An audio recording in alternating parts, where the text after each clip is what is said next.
good day, Lionhearts. It's your old pal, Jordan the Lion. How are you all doing today? I hope that was a great response. I hope you're all happy, having a great time. It got me to thinking, we're wrapping up the year, and one thing that I do every month on my Patreon, and I rarely do it on here, I thought might be fun to kind of wrap up the year. And so I went ahead and posted on our community section of the YouTube channel where you guys can ask me questions. Anything that you were kind of curious about or would like to know about, you can ask me and I would answer. So thank you all for doing that. And I went ahead and picked a handful of questions. We're gonna dive into them, and hopefully this will present some new questions for you guys, and we can do this again in the future. So thank you for those who watch all the time, and thank you for the questions. Our first question was, come back to the UK, Jordan. We would love to see you visit Scotland this time. I would love to go to Scotland. Hopefully in the future, hopefully that will happen. I just developed a dislike of flying on planes. Not a fear of it, just not liking all the downtime, all of the delays and all the dead time, just getting there, going through security, all that stuff.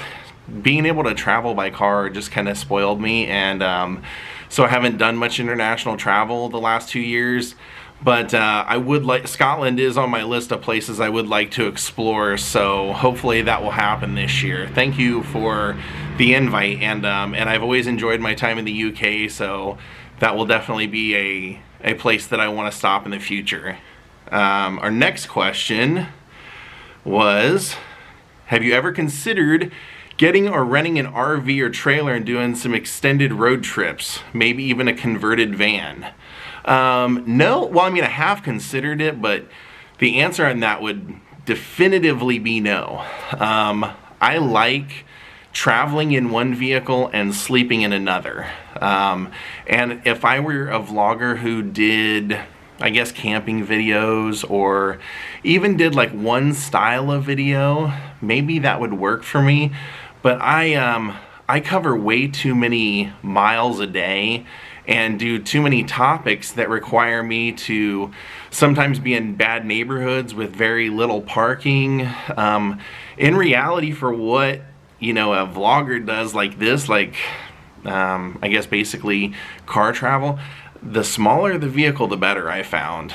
So, I've had friends that had RVs, and issues that they ran into was people breaking in and stealing your valuables out of there. I've had people, had situations where, you break down and you can't find somebody to work on the vehicle. If you get into an accident, your home is now going to be repaired at some mechanic shop, and you probably can't live in it during that. But mainly it's the miles. The amount of miles that I do and the cost of gas just makes it very ineffective. Now, you could say, well, what about a van? Again, I just don't like the idea of driving and sleeping in the same place. I like sleeping in hotels. That doesn't bother me.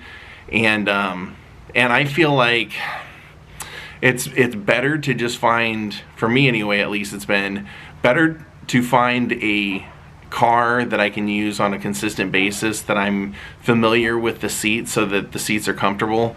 The reason I say a car is better for me, I have a tendency to find cool things that I want to buy, and if I don't have the ability to transport them, I can't buy them. So that's a good thing. Like, I've seen arcade machines and Zoltar machines and things like that I've considered, like, oh man, I'd love to have that. And luckily I didn't have a way to get it home, so it stopped me from impulse buying that kind of stuff. So for some people, those are great vehicles. I just, in my experience and just the research I've done, I just don't get the impression that RVs are meant to be lived in consistently. They're meant to be used like here and there, weekends and things like that, so things tend to wear out fast on them. And I certainly don't want to put a lot of money into something that's gonna wear out, where there's gonna be a lot of repairs and things like that done. So good question, but yeah, no, I'm not interested in the RV life. Probably never will be. Next question is, oh, and you had a second part. You said, have you considered Augusta, Kentucky? There's a museum for Rosemary Clooney, and it's where George Clooney grew up. Yeah, I'm not a fan of Rosemary Clooney's music, so it hasn't been like a priority when I was going through Kentucky yet. But I'm sure at some point I'll be going, through there, and all of a sudden I'll be inspired to stop and check it out. I do know I have it pinned on my map. It's just not one of the, it wasn't like a Don Knotts kind of stop to me where I was like, okay, I know I'm going close to there or somewhere close there. I want to stop and like, it's a definitive, I want to see it. So that just hasn't been one of those yet. When I went through Kentucky, the must-sees for me were like, like Jim Varney. So I'm sure we'll stop and see it in the future. Thank you for the suggestion, and like I said, I double-checked. I do have it saved on my Google Maps. Next question was, just finished watching your Graham Parsons videos, and they were even better the second time around. My question is, who are some other musicians that have impacted your life in a profound way? Well, Guns N' Roses. They didn't even, I don't think, mean to. They just put out records and music videos, and I discovered them at the time they were on MTV doing like the Appetite for Destruction stuff, and I wanted their music, I wanted their record, and I got it. I got the cassette, and on the liner notes I saw that they were with Geffen Records in Hollywood, and all the photos of them were in front, with like Geffen stuff. So I was like, they must live in Hollywood. I want to live in Hollywood. And my obsession with their music for those years, I guess I was probably 8 years old, that was what drove me to, in my mind, always say, you have to move to Hollywood. You have to, like, that's the next step in the journey. I never thought it was the final part of the journey, but I did think, like, this is one step in my journey, and it's definitely the first step that I need to make in adulthood. So I'm glad I did that, because this channel wouldn't exist if, I wouldn't have been out there for all the years that I was. So I would definitely say them. I would definitely say Arthur Lee. Reading up on his life was like really impactful for me. And then Eric Singer. I mean, Eric Singer in a way that he doesn't even know. When I met Eric Singer, I was just like on the verge of, I was doing side work and working like weddings and catering gigs here and there on the weekends to make ends meet. And when I met him, I was just getting to the point where I could afford to quit doing all that stuff. And he kind of taught me, like, for one thing, he was like, don't ever feel bad about what you've earned for yourself. You created a job out of thin air for yourself that a million other people could have done, but they didn't. You did. So when you get to do cool things, and when you can splurge and buy yourself cool things, don't ever feel bad about it, because you've earned it. And that's like part of the being successful in life is getting to treat yourself to those things. And when COVID was happening, and I would just be like not wanting to be in LA because like everything was closed, and I had broken up with my girlfriend at the time, and I just didn't want to be there. He would let me come hang out there and stay at his house, and he would inspire me or influence me. He was one of those bad friends that when you go to like antique shops and things like that, he'd be like, Jordan, oh, you ought to get this. Jordan, you ought to get this. Jordan, look how cool this thing is. You should get this. So he was one of those people that kind of got me more into like buying the stuff that I was into and had been thinking about getting, and would stop myself. He was like a bad influence in that, but the stuff that he talked me into getting, I never would find anywhere else. So that was like a real plus to that. So he was a cool friend in that regard. He kind of helped me kind of comprehend that you don't, if you start doing well or doing well at something, that you don't have to feel bad because everybody around you isn't having that same experience. Like, you work hard and you should be able to feel good about that. So that's a big thing, I think. Next question is, what are you most excited about doing in 2023? Just seeing more stuff. I don't have a place or anything that's like a definitive that I have to do. I just want to keep doing different and more stuff. I mean, even if it means like, you know, people aren't watching as much or whatever, or I just don't want to, I don't ever want to feel like every year runs together. I want to feel like I'm still interested in new things. I'm still like out there looking for different things to be curious about and share. And you know, this year I know I did a lot of the wrestling stuff, and it was kind of by accident. It just things I would get invited to, or things that I found out about that I wanted to attend, and people really have responded well to that. People that both are fans of wrestling and people that aren't are saying like, oh, I really enjoy these videos and learning about the culture of that. So I've been doing those when the opportunities arise. Not anything that I'm like going, oh, I have to get a wrestling video out this week or nothing like that. I never make videos like that. It's more of just like what experience comes my way and which experience am I interested in exploring, you know, so that's what I stick with. Next question, if money, time, and travel were never an issue, what would your dream trip be? Happy 2023 from Christine.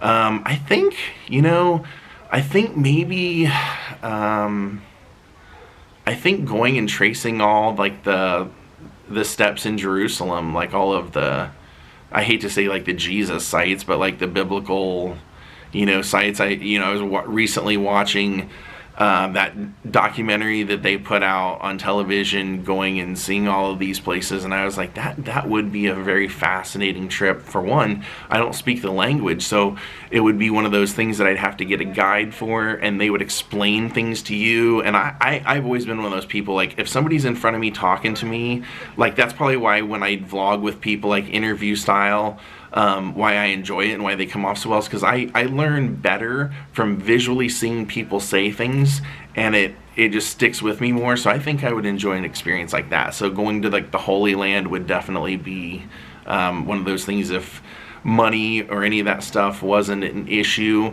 I would do that. Or I would pay to have like a day hanging out from morning till night with Sylvester Stallone. I think he's a pretty fascinating guy, and I think he would force me to work out first thing in the morning. I think he just leads like kind of a cool life, and he's a fascinating guy. So I think that would be something I would be interested in. Next question. What is your favorite vlog that you've ever done, or most exciting from people you met or places that you've been? I would say, I don't know if there's a possible way of having a favorite vlog, but one of my favorites was when Breck and I went to Tucson, and we went out to where the old Hey Dude Ranch was, because I'm at my grandparents' house, and at this house, I used to watch on Nickelodeon that show every day. And I don't know, I guess that was just one of those things. Even when I was a kid, I was like, oh, that's like whatever they're doing, that would be cool to do. Not like the ranch hand on the show, but like I knew, you know, like being on a show, I was like, oh, that would be cool to do that.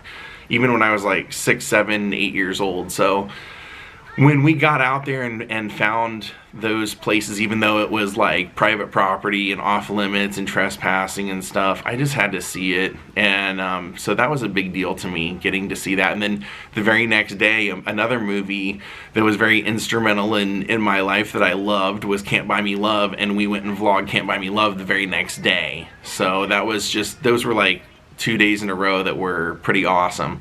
But like I said, I don't think it's possible to have a perfect or a favorite day, because, you know, I've just had so many amazing experiences. It's hard to compare them because they're all different in so many ways. You know, definitely one of my favorite days ever was the day that I went to the Bastille Day fireworks in Paris, and I had booked the Oscar Wilde suite. And so I checked into that. I think you could check in at like 3 or 2. Checked into that, read like Oscar Wilde, and then sat out on the porch and like listened to the air and like just took it all in and everything outside my room. Then went down to the fireworks, then came back, and they had this really cool like tub and everything there in the room with all these weird like oils that were meant for like bathing, you know, like not, but it was like some were for face, some were for your eye. Like they just had like 7 different oils in there. I was like, I don't even know what this stuff is, but I'm gonna follow the instructions, just try it out, just, you know, when in Rome kind of moment. So that was a pretty perfect day for me. Next question is, which actor or actress do you most admire, and what is your favorite movies of all time? Well, my favorite movie of all time is My Man Godfrey, and I think one of the people that I admired most ever was Vincent Price. Vincent Price had, if you ever read his daughter's book that she wrote about him, he was a very interesting person. The only thing I didn't really like about him was that when he married his last wife, she was very cheap and didn't want him to spend his money on other people. And so that became something he was known for that I didn't really like about him, was that he was known for, like, if he went out to eat with friends, he would never pay. When he was with Coral Brown, like he never tipped, he never, like, and Coral would even say this to people. She would say, well, I feel like Vincent coming out and having dinner with people, like, that's their honor, they should pay for Vincent.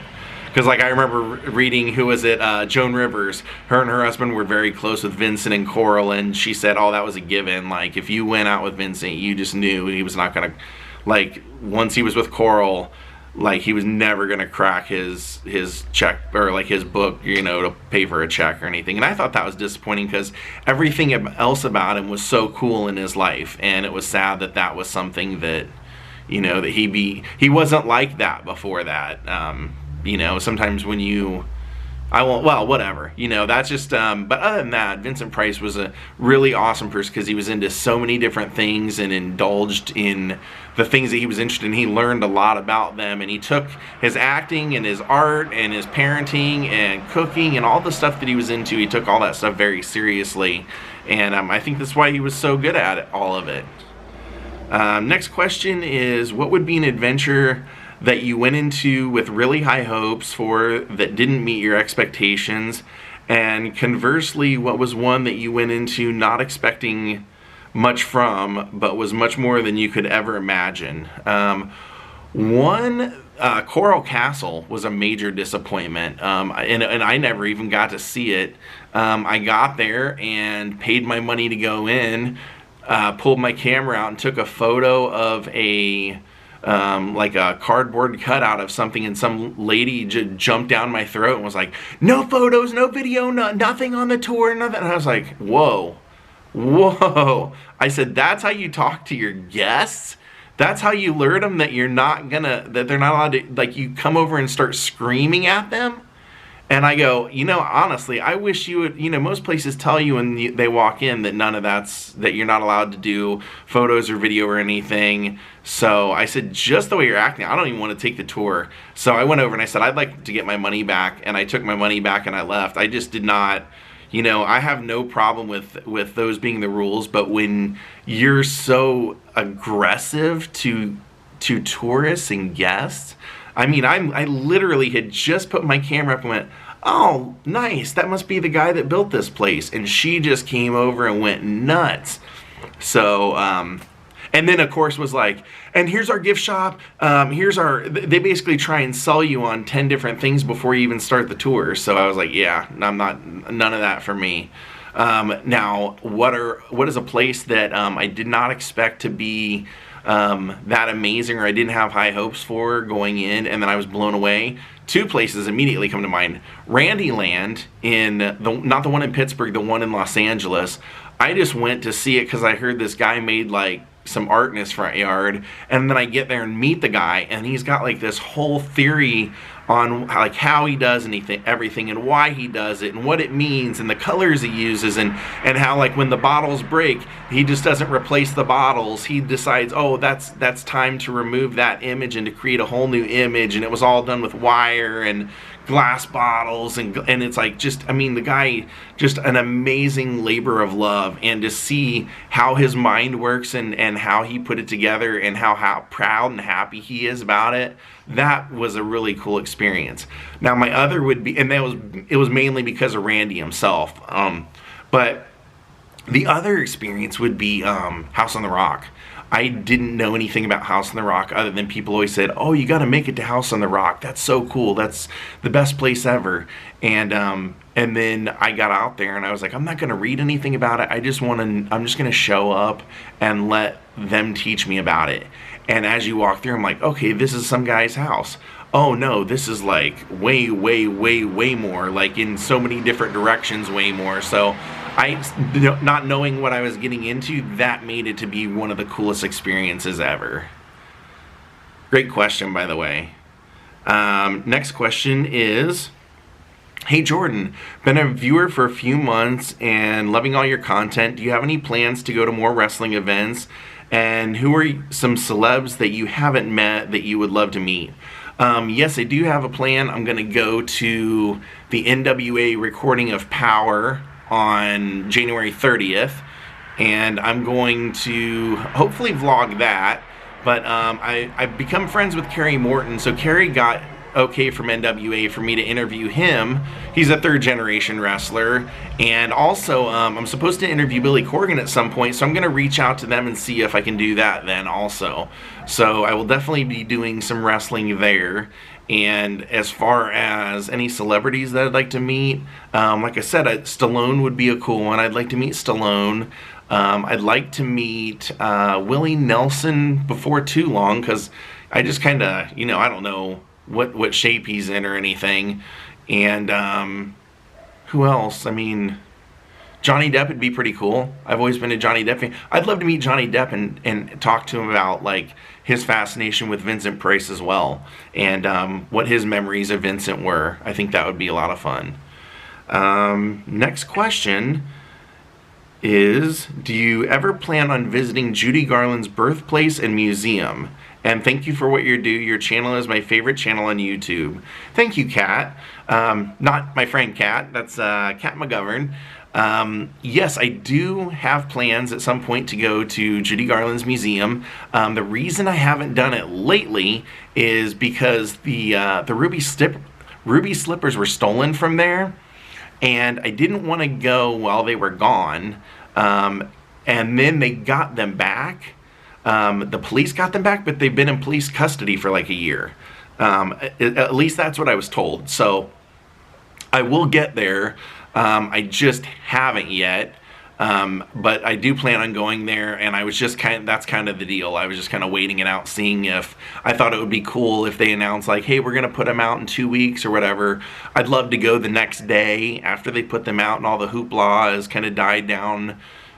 At least that day, I would love to go and do something like that. So yes, I will. Are you kidding? I'm friends with Scott Michaels. You think I can get through the rest of my life without sharing Judy Garland's childhood home museum? As far as her grave, I have actually vlogged that because she was moved out to Los Angeles. So when she was moved to Los Angeles, somebody told me about it, and I went either the day that they moved her or the next day and showed that, and when they put her name up and everything. And the reason they did that was because there was, where she was buried before, there was nowhere for any other family to really be buried there with her. So them moving her to Hollywood, they made a big crypt for family members, as well as fans can have their remains, if they're cremated or whatever, they can have their remains put in that niche with her, near her. Next question is, would be awesome if you could do more Buddy Holly videos. What more? We went to his grave. We went to all of his homes and stuff in Lubbock. Went to his recording studio that he recorded all of his hits in Clovis, and we went to the Surf Ballroom and we went out to the crash site, let me know which sites you were thinking of that you want. The only thing I can think of that I haven't done is where he went when he first went to Nashville to record, and then left and didn't use any of those recordings. But other than that, I feel like and then his New York City apartment. Other than that, I feel like I've hit most everything.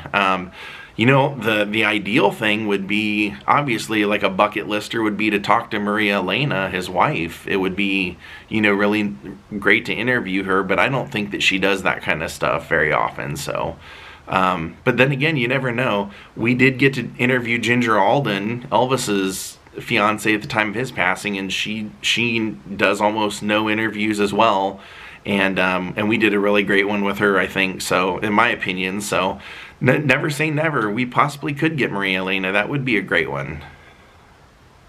Let's see. So the next question, Sandra, you said, I would like a link for Steve Keen's website so I can order a mix array of his paintings from around $75.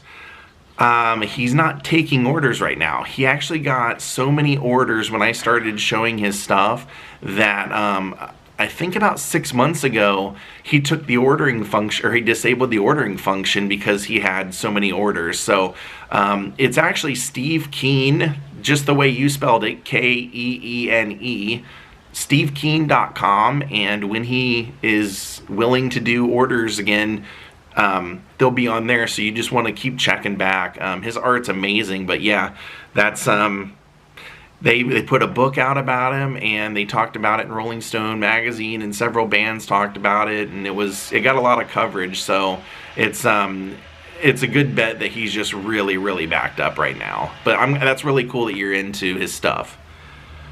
Next question, and it might be our last, says, are there any movie locations you would like to do that you haven't done?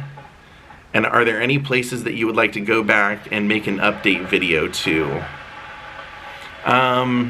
Movie locations I haven't done. I would love to do Coneheads, but it's kind of like scattered all over the place. I did see somebody made a comment and said, will you ever go to Clyde, Ohio, and make a video on Welcome Home, Roxy Carmichael? And I was gonna originally respond and say, actually, they didn't film that in Clyde. That was just the town they used.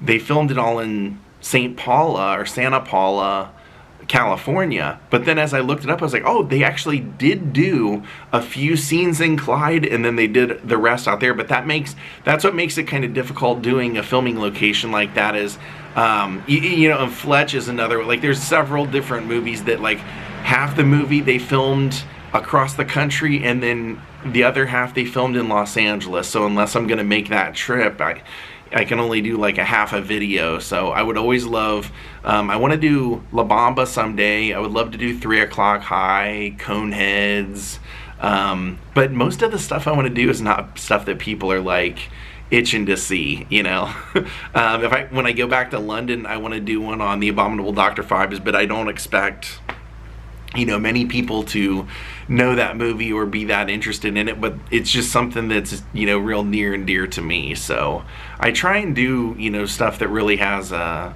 sentimental meaning to me in some way. And I think, let me see. Okay, this was I guess this question would be our last question. It says, what was your favorite movie location that you've been to? I think I gotta say Revenge of the Nerds, Adams College. I think that was the University of Arizona. Just seeing those locations, and that was one of my first favorite movies as a kid. There's scenes where you see nudity and all that stuff, and as a kid my mom would always just say, Jordan, cover your eyes. But I remember seeing that movie when I was real young, like 4 or 5, 6 years old, and it just always had a lasting impact on me. So when Breck and I went and got to see all those locations, that was super cool and special. And then it was super neat. Maybe a year later, I was out vlogging through Arizona again with Ja, and I realized we were close to there, and I got to take Ja, and on Ja's channel, Daze with Ja, we made a video of Ja going to the Revenge of the Nerds location, because any good father would take his son to his favorite movie location. So that's what I did. So hope those gave you some new insight into your old pal Jordan the Lion. And like I said earlier at the beginning of the video, if you have some more questions, go ahead and ask away, and maybe we'll do another one of these in the future. But I thought those were some really great questions that you guys sent my way, and thank you for watching. Thank you for caring about this channel, and just supporting it by watching and everything. Ja and I very much appreciate it, and we hope you have a great new year, and of course, goodbye.